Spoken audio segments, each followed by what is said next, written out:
Hello and welcome to the Black Robe Podcast. I'm Carol Mitchell, your host tonight. I actually have three co-hosts with me tonight. I'm calling them that. They're not really guests. We know each other too well for me to be calling them guests. I want to welcome Monique Glenn, who is one of our IBJ ACEs and also is part of our Chime P parenting program as well. So welcome to you, Monique. Glad to have you here with us tonight. Thank you. You're welcome. And with you is, I would say, my co-conspirator, my collaborator, my partner in good things, Noemi Cadgeton-Porter, who is the founder, president, CEO, owner, executive director, all of the above of CJK Community Homes. Yes. You have so many good ventures that you are responsible for, but the one we'll talk about tonight is CJK Community Homes. Thank you for being here, Noemi. Thank you for having me. Yeah, you and Monique are going to help us tonight talk about housing. We've been talking about housing for the last couple of weeks, and beautiful Monique and her beautiful family, they're wanting to be in a safe, protective environment where, all the facilities work and where they can park their car and know it's still going to be there in the morning when they get up and nobody's going to take anything from them. They want the clean water and electricity and heaters and things working, just sort of the basic expectations of housing. And Noemi, you know, as a housing provider, sometimes that's hard to find, especially when you're just starting out, a young couple with a brand new baby trying to get established. So tonight we want to talk a little bit have Monique give a little bit about her perspective of what's happening to families as they seek housing. And then Noemi, if you can help us understand from the provider perspective why some of those things happen and what you recommend young families do, or even an old family do, in order to overcome some of those challenges. So Monique, why don't you start? Tell us a little bit about what your experience has been like as you and your family have tried to find affordable quality housing. Well, I'd say over the last 3 months, we've been applying to places only after speaking to property managements, asking, do you work with people that have, low credit for a higher deposit? And a lot of times they'll encourage you to apply so that they can see what's on your credit before they make that decision on whether or not they'll work with you. But that also takes away from your funding of moving and applying to the next place that may say yes or no. So that's kind of what we've been running into is we'll talk to them. They'll say, you should apply. We'll run your credit screening, and then we'll see what we go from there. But that leaves us out $100 because it's normally about $50 each for each application fee. Well, let's stop right there and have Noemi just sort of weigh in. Noemi, your CJK Community Homes is a nonprofit housing entity, and so you do a lot of work with families or individuals that are low income or maybe starting out. Why do landlords insist on having you apply and pay $100 or $50 screening fee for everybody that's an adult on the application? What is that about? What's it designed to do? What does it tell you? Running credit is essentially, it's to protect the property management and the landlords. And so, the goal really is to house individuals that are capable and able to pay for the rent. And so, with the credit score and whatnot, they get to see a picture of how you are credit wise. And a lot of us associate that with how accountable and responsible you are as a renter when you move in. And so with a lower credit score, the likeliness of you paying your rent on time is, or late, is probably likely or not pay at all. Comparison to somebody with a good credit score, where you're more than likely will be receiving the rent and will take care of the home that they're renting. And so that's one of the reasons why they pull credit. So landlords surely, some of them themselves have to go through this process of applying for a place to live. So they certainly know that $50 everywhere you apply begins to add up. What is it exactly besides checking credit? What is that $50 paying for, Noemi? What are you trying to find out that a tenant can't just tell you? The rental history, and that's what it is. It's a rental history. Sometimes it pulls a credit also. Credit score, it gives you the credit history, that your trade lines. It also pulls how long you've had any rental under your name, addresses and whatnot. So unfortunately, the cost of it is pretty pricey. What I would suggest for some individuals out there that are actually looking for rentals is see if you can pull up what somebody has already pulled up of your rental history, credit and whatnot, and see if that's something that they will honor looking at and giving to them and submitting if it's got a date stamp. So for me, can you ask for that? Like if Monique has been to, let's say the Mitchell apartments, and the Mitchell apartments have turned her down, is she entitled to see that tenant screening and credit report? I would ask. I know for me, when I pull a credit and somebody asks me, okay, well, what's on my credit? Is there a way for me to take a look at it? I sit down with them and say, okay, well, look, your credit score is on the low end, 500-600 low end. This is the good credit that you have that's reporting, and this is the bad credit that you have that's being reported. This is the addresses that you've used that is associated with you. And it's date stamped anyways.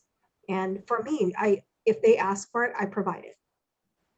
Thank you, Noemi. I think, and please don't quote me on the law on this, but I think I recall that, under fair credit reporting, if you turn a person down partly because of credit, that report is considered a consumer investigative report, and people are entitled to see it. So I'm glad to hear it's a good practice, because I think there are some federal laws that say you're entitled to see any report that's based on credit where you're turned down if that's a consumer investigative report. So my guess is if you're looking at credit history and rental history, maybe that qualifies, but folks, go check with your own legal counsel. I'm not giving you legal advice. This is my disclaimer. Noemi, were you about to say something? And then Monique, I want you to react to what you're hearing from Noemi. And I do believe you can actually contact the credit bureaus yourself and request copies of that as well. So, we get a free credit report annually from 3 credit bureaus, from the 3 credit bureaus annually. It's annual credit report. And so, if you don't know what's on your credit, that may be a good thing for you to actually log online and get a copy of that, because you get it, it's available for you once a year. So thank you. I don't even know what the 3 are anymore. Experian, I don't know what the 2 others are. It's been so long since I pulled my own credit report. Maybe that's something I need to do too. Yeah. Monique, what are your thoughts about what Noemi is saying, that sometimes people, I won't call them landlords, housing providers view that credit report and rental history as an indication of how risky you are as a tenant, but is that the whole story? Is your credit report the whole story? In my case, obviously, well, I guess it wouldn't be obvious because I don't tell very many people, but that's my credit score doesn't reflect the person I am today, the person I'm trying to become. It only reflects the past and what I've kind of been through. And even after explaining certain situations on why certain things look the way they do, they're not really, some of them have to kind of pick and choose. Is she telling the truth? Or, so I understand it from both sides, even though I'm not on the other side of like a landlord or a property management. I guess it would help if there were people that were a little bit more understanding. And unfortunately, right now, we don't have that. And maybe there was, back in a time where people were more understanding, but we've all, some people have taken advantage of that. And with the credit screening, you are able to request it. Sometimes after you apply, it'll ask you if you would like to request a copy of this. And I have received my own copy. When you go to the next one after you've been denied, a lot of them will state right above before you apply that they will not take a credit screening report from someone else that they already did. They have to run their new one, no matter if it was submitted yesterday and got back that fast. They will not take something that someone else already ran. They want to run yours again. Yeah, maybe that's something that, Noemi, I don't know if you're a member of any of the landlord associations, but the nonprofit housing providers like yourself, maybe this is an area that your attention can, be applied to just see. And maybe it's just going to be nonprofit providers that do it, Monique, because they get it and they're trying to help people get housed. Noemi, talk a little bit about CJK Community Homes. What makes them special? Who do you serve? So for us, we are actually serving over 90 individuals in Pierce County. I want to say 25 are in shared housing and about 20 families in Pierce County. For us, we're low barrier. And so, we take pretty much everybody in. We don't really look at the credits. We don't want to, if you have any issues as far as addictions and whatnot, we take those in. The only ones who really can't serve right now are sexual predators and arsonists. But for the most part, we take everybody in. If we have housing available, we'll give you a chance to be able to, prove to us that, you deserve the help. And that you're working towards goals that's going to make you or put you in a better position. And so right now we really focus on families. We're looking to acquire more properties to be able to house families because, we first started out housing men coming from the prison systems. And it was, it's really difficult because adults are broken. It's hard to change them a lot of the times because we're set in our ways. Yet there's a lot of families with children that's going to grow up and become broken children if we don't give them the support or the foundation that they need. And so really right now we want to try to house as many families as we can.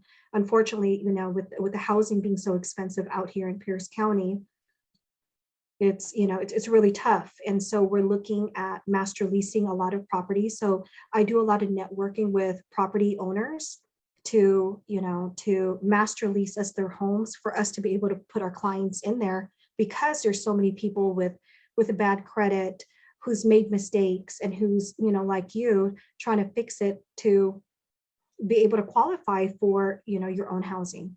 What is a master lease? What does that mean for somebody like Monique? If you go master lease, so how does that help her? It'll help you because we're the ones taking the responsibility for the house for us to actually place you in them. And so, when you're not paying the rent at the end of the day, we're the ones responsible for it. If you damage it, we're the ones responsible for it.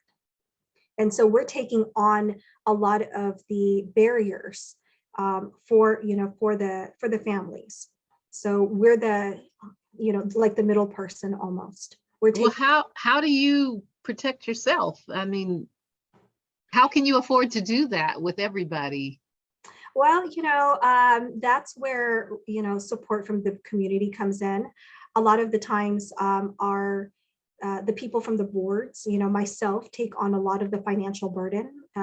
When I started out the nonprofit, a lot of the funds came from my own personal funds to be able to be where we are today. Because as an organization, it takes time for us to be able to receive grants from the city, from the federal, from the state.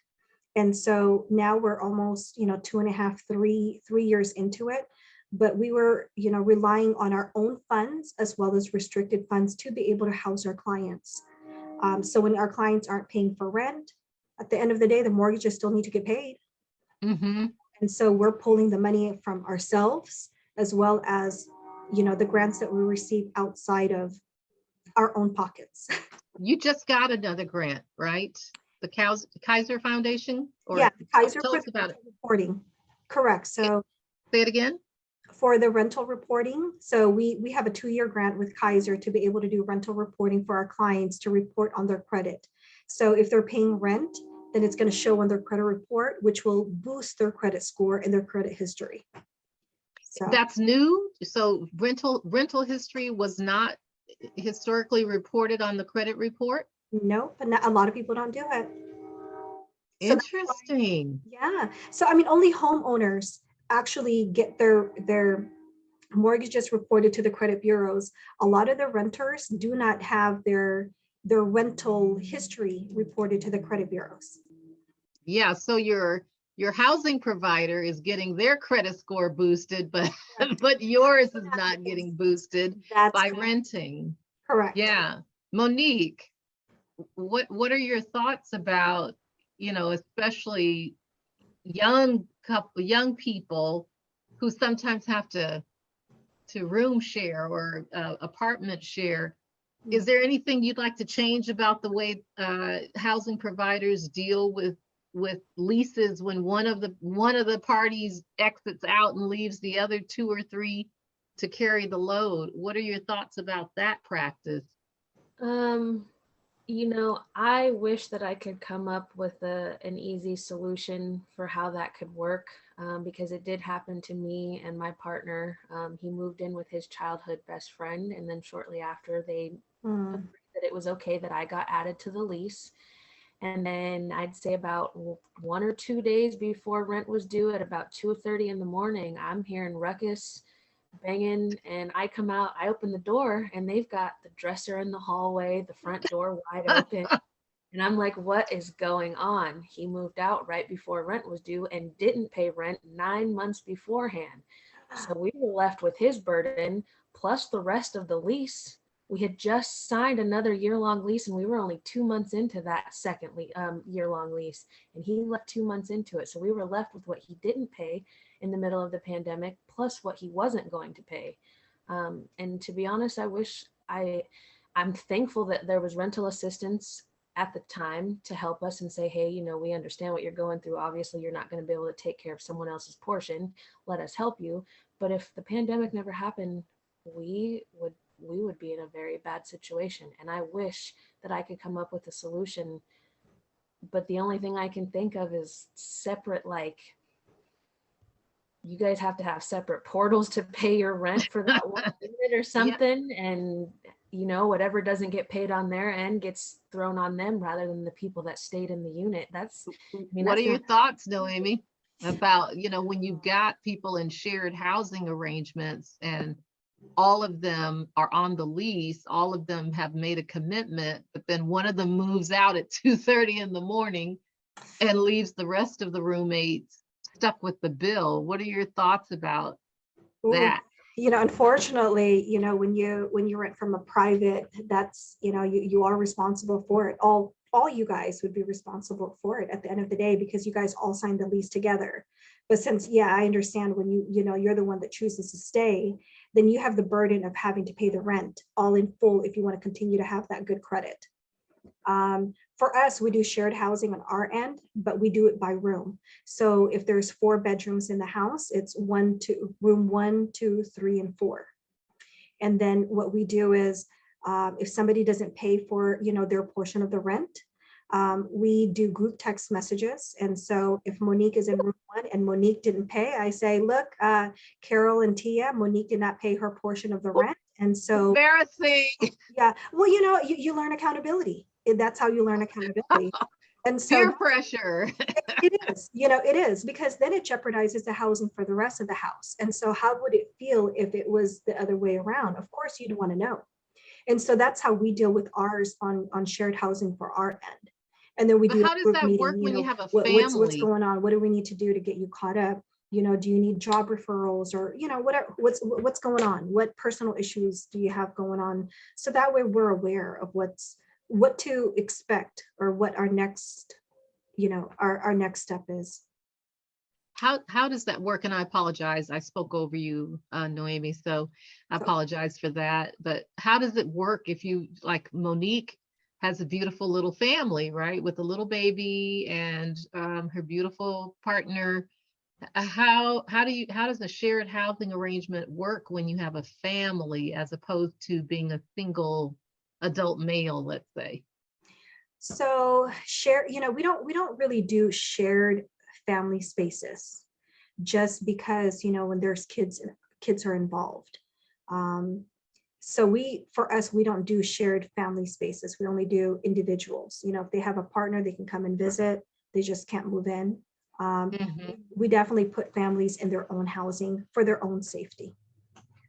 You are all filled up and it's getting close to the holidays. So what kind of recommendations do you have as a housing provider for families that might be looking for a place to rent, Are you? 24 days before Christmas? Gosh, that's rough. I mean, I'll be honest with you. For us, we just have one room available right now. Is it just you and your partner and a baby?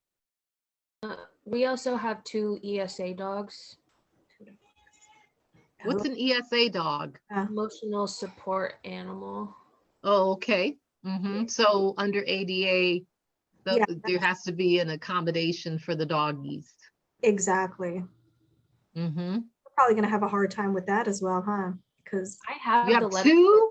yeah, Yes, Yeah, I do. because there are landlords who don't want pets, I suppose. So yeah, how do you deal with pets that are emotional support animals, On my Noemi? end, you're able to talk to your doctor, and if in my case, I've been dealing with some severe depression and anxiety even before the postpartum.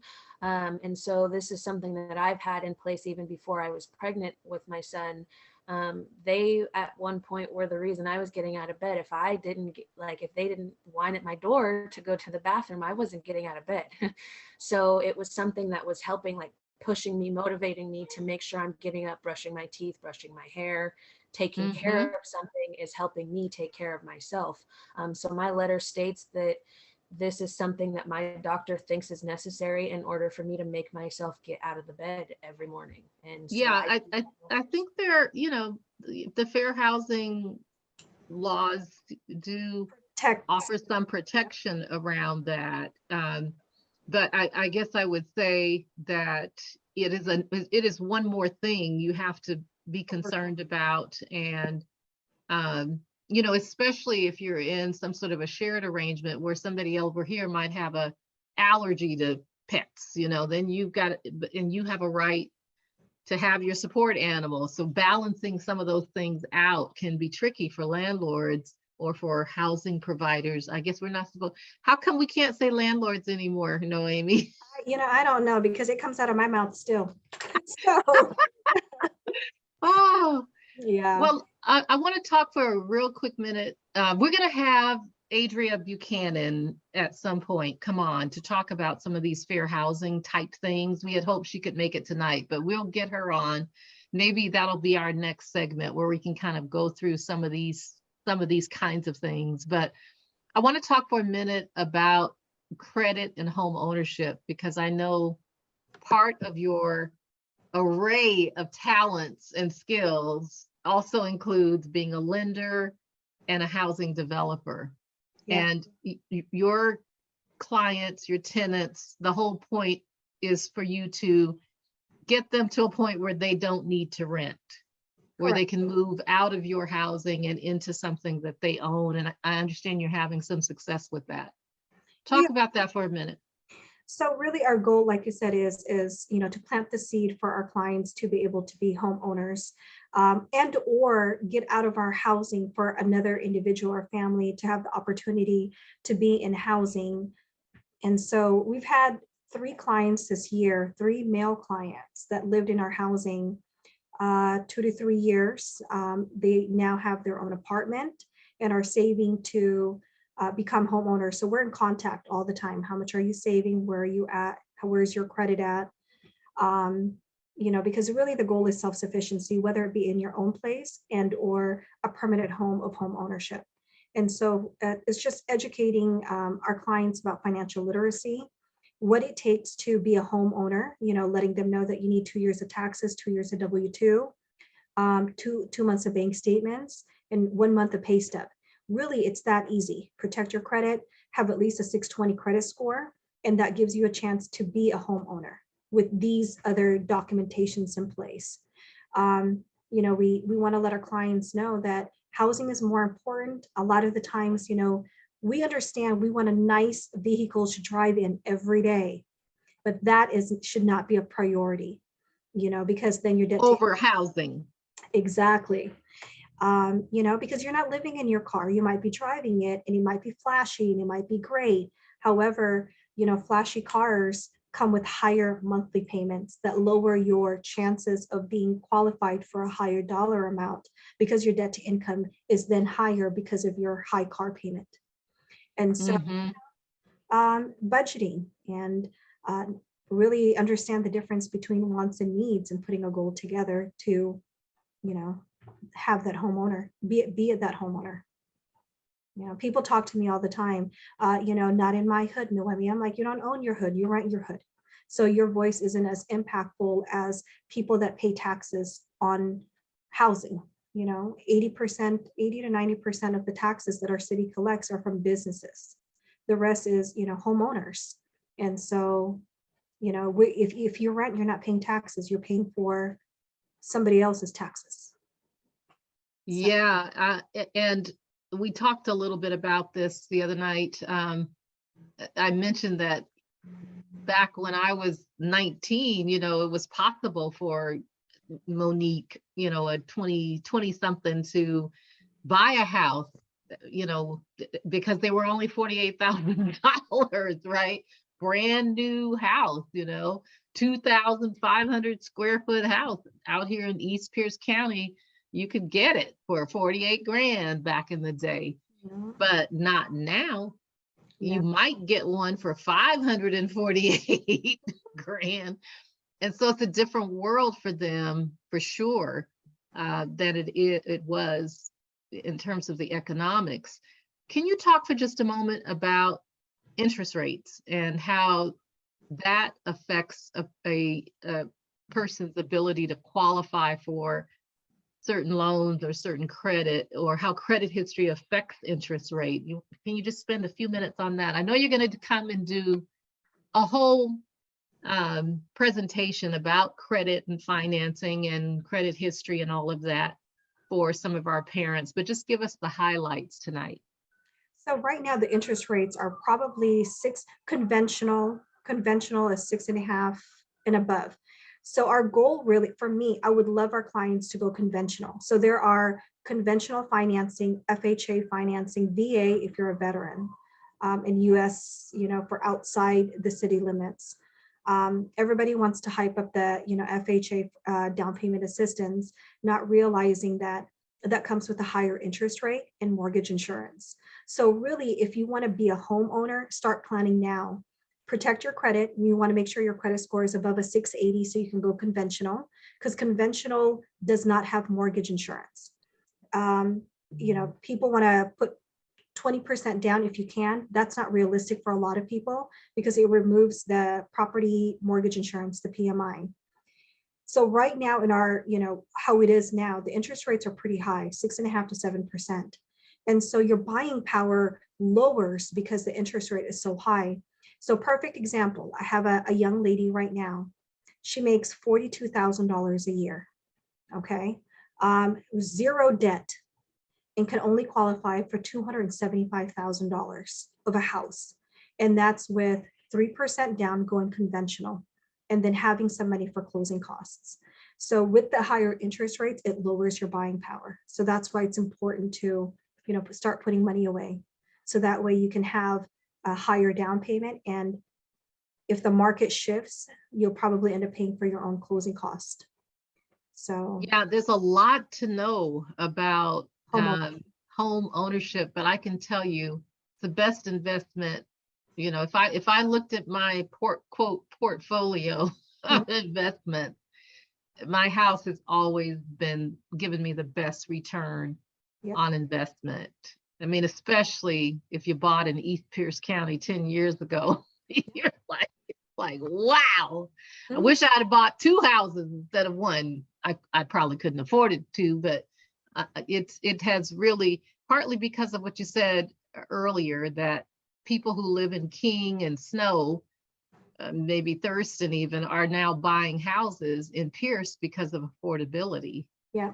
Which makes it hard for young families like Monique, who are just starting out, because they can't compete with the, you know, $250,000 a year Amazon executives that are moving into my neighborhood, right? They can't compete with those folks when it comes to down payments and credit. Not to mention the wages that they're offering young people as well.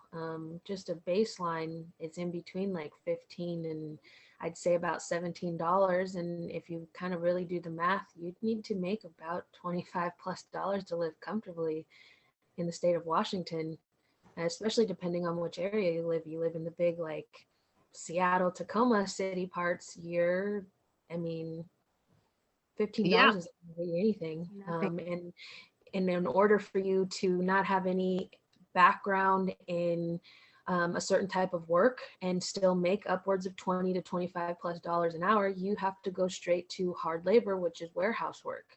Now, no matter what the weather is, whether it's 100 degrees outside or 34 degrees outside, and the warehouse is either super hot or super cold, it doesn't matter. That's where you're making your money. Nobody wants to work at McDonald's because, to be honest, $13 and $15 is just not enough. You can't live off of that, especially not on your own. You have to have a roommate, and nobody wants to go through what I went through. So you don't want a roommate.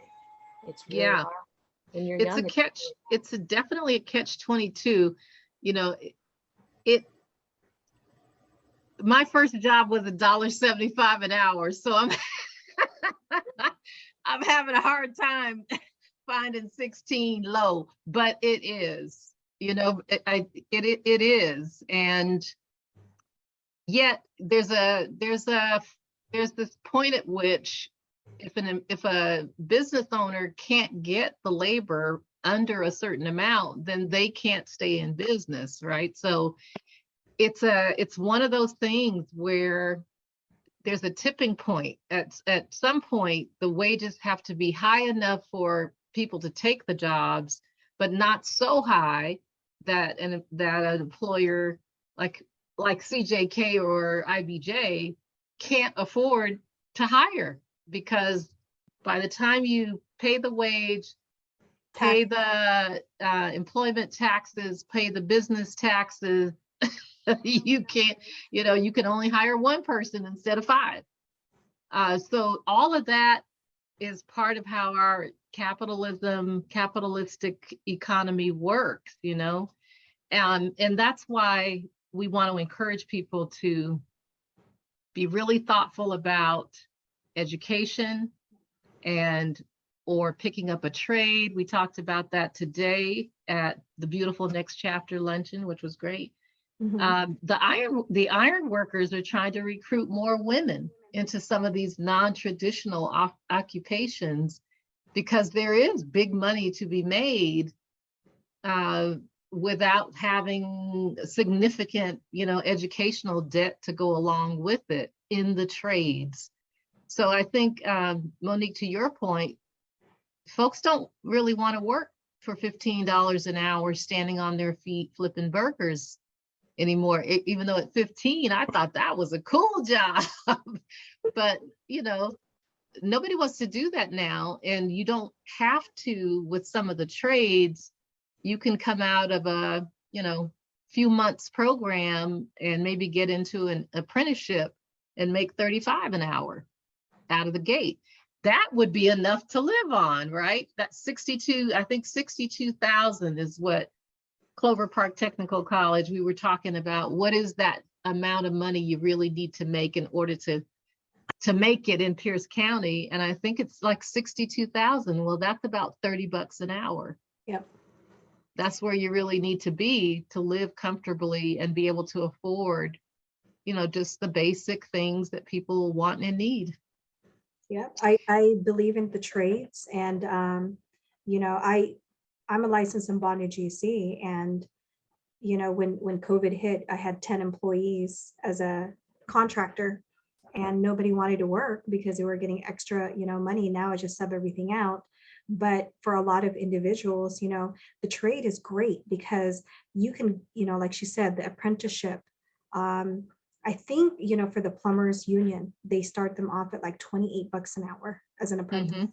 And so there's different organizations out there that I've actually worked with, like Anu up in King County, who does 3 to 6 month courses, and they get you connected with the union for King County for plumbing, electrical, masonry.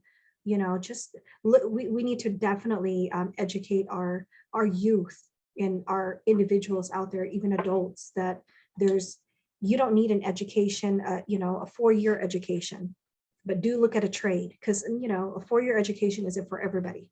Shoot, now you need more. You need a master's, you need a PhD, you need a doctorate. Mm-hmm. But you do. Or, but I agree with you, Noemi. I mean, you're an entrepreneur, philanthropist as well, because I know you give a lot back into the community that you serve. And you have credibility because you have lived experience and have dealt with some of the situations that you're trying to address through CJK Community Homes. And so you've walked a bit in the shoes of some of the clients that you now serve.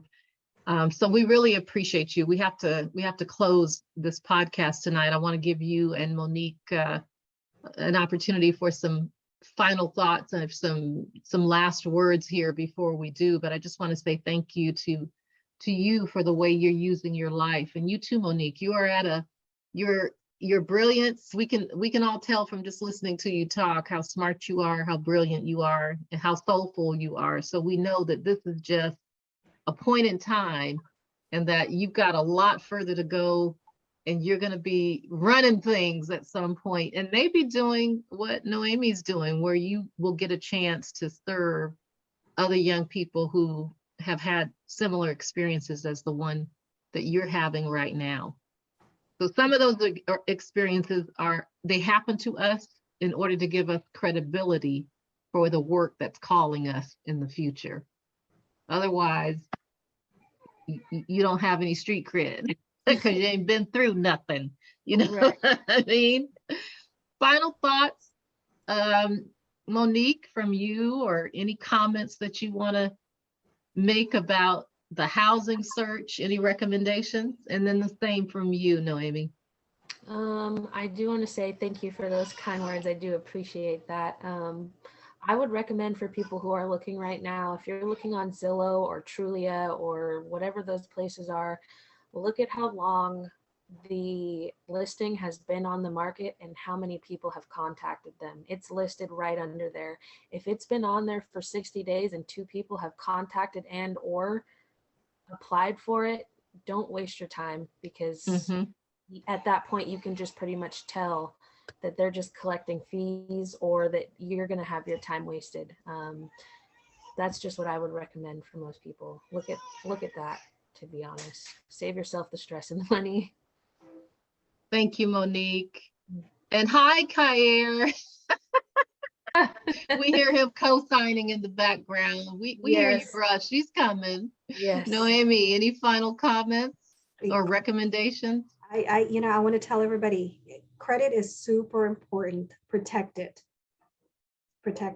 So, manage your credit well, manage your debt well. Don't be late on any late payments, because it takes, one late payment can really impact your credit 100 points. And it takes you a whole year to bring it back up to where it dropped. So if your credit was 600, you had a missed payment, it drops it to 500. It's going to take you a whole year to get it back to that 600 score. So protect your credit. And Monique, let's connect, because I might have something available at the end of the month for December, if you're still looking for housing. Okay, thank you. Okay. So thank you, Noemi. Thank you so much. And Thank you, everybody, for watching tonight. If you are a housing provider, we hope that some of the things that were said here tonight by Monique and Noemi will influence your thought process and some of your decision-making. The work of CJK Community Homes, their focus is on getting people housed who maybe have experienced some barriers, who might have some credit history challenges. But if we're going to deal with the issue of houselessness, homelessness in our community, we have to start thinking about giving people a second and sometimes a third chance to prove that they can do better. And that may mean that we've got to do some creative things and give people a shot at it, because there's a story behind those credit histories. There are things that happen to people, circumstances they maybe couldn't control, roommates that moved out in the middle of the night, you know. So many parents, single parents, primarily women, who were left in circumstances where they had to move or die because they were in violent circumstances and unsafe circumstances for themselves or their children. And so, yeah, if it comes down to saving my life or my child's life, I might have to take a hit on the credit score, because my children in my life are, you know, that's more important. So maybe thinking about the stories behind the credit histories as people are working hard to improve those scores. And I totally agree with Noemi. Do have to protect that credit score. Boy, it's the goose that lays the golden egg when it comes to getting lower interest rates. I'm so grateful for my little 3% interest rate on my house. It may never come back again. So, but I think ultimately finding something you can own, even if it's just a 2-bedroom, something you own, that should be your goal, because it is a beautiful way to build wealth and pass it along to the next generation. So thank you for watching and listening tonight. I'm Carol Mitchell with Noemi Cadgerton Porter and the beautiful Monique Glenn, who is someday going to be running maybe even this show. Who knows? Stay tuned for that. We'll see you next time on the Black Robe Podcast. Bye. Thanks. Bye.